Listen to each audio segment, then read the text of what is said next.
रामलिङ्गानुशासनं प्रथमं काण्डम् अथ धीवर्गः बुद्धिर्मनीषाधिषणाति प्रज्ञा हेमुषीमतिः तेषोल्पलब्धिश्चित्संवित् प्रतिप्रज्ञप्तिचेतनाः धीर्धारुणावती मेधाहं कल्पः कर्मोणसुम् अवधानं समाधानं प्रणिधानं तथैव च चित्ताभोगो मनस्कारस्य संख्या विचारणा विमर्शभावना चैव वासना च निगद्यते अध्याहारस्तर्क ऊहो विचिकित्सा संशयः सन्देहद्वापरो चाथ समो निर्णयनिश्चयो मिथ्यादृष्टिर्नास्तिकता व्यापारो द्रोहचिन्तनम् समो सिद्धान्तराधान्तो वान्तिर्मिथ्यामतिर्भ्रमः संविधागु प्रतिज्ञानं नियमाश्रवसंश्रवाः अङ्गीकाराभिगमप्रतिष्ठव समाशयः मोक्षयति ज्ञानमन्यत्र विज्ञानं शिल्पशास्त्रयोः मुक्तिकैवल्यनिर्वाणश्रेयो निःश्रेयसामृतम् मोक्षोपवर्गोऽथ ज्ञानमविद्याहमतिस्त्रिया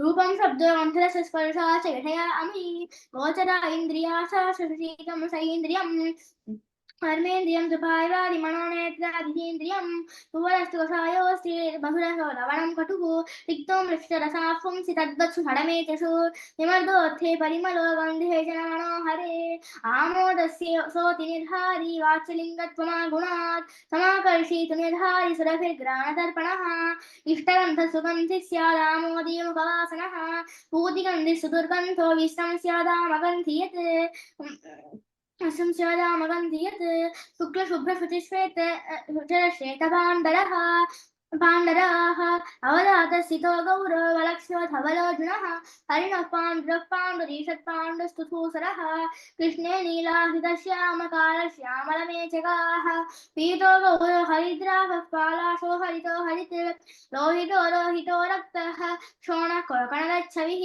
अव्यक्तरागस्वरुणो श्वेतरक्तस्तु पाटलः श्यावस्यार्कविशोधूम्रधूमलौकृष्णलोहिते अडारकविलपिङ्गविशङ्गौ गद्रुपिङ्गलौ चित्तं किर्मीरकल्माशबलैतास्य तद्भुरे गुणे शुक्लादयः पुंसि गुणिलिङ्गास्तु तद्वती इति धीवर्गः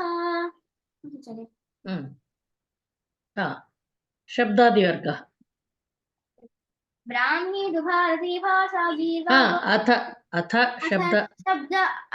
शब्दवर्गः ब्राह्मी दुभारती भाषा गीर्वाग्वाणी सरस्वती याहार उक्तिर्लपितं भाषितं वचनं वचः अपभ्रंशोपशब्दः स्यात् शास्त्रे शब्दस्तु वाचकः तिंसुबन्तचयोवाक्यं क्रियावाकारकान्विता श्रुतिस्त्रीवेदाम्नायस्त्रै धर्मस्तु तद्विधिः स्त्रियामुक्सामैजुषी इति वेदास्त्रयस्त्रै पुनरेकवारं वदति वा?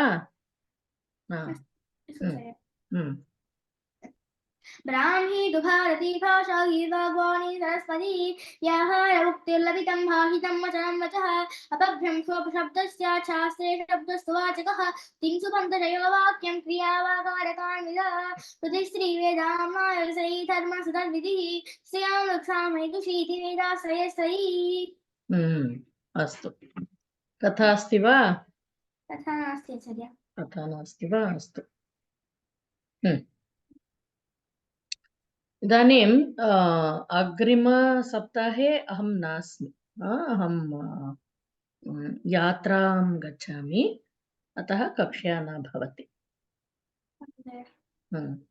पुनः January मासादारभ्य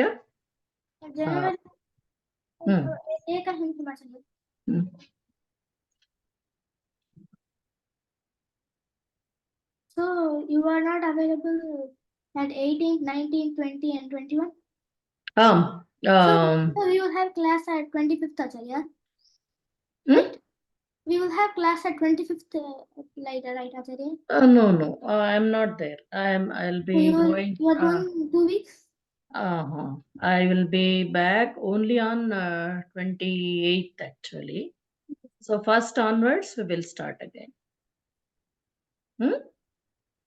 I'll be going to Muktinath, Nepal. Astu. Shanti mantram vadati va?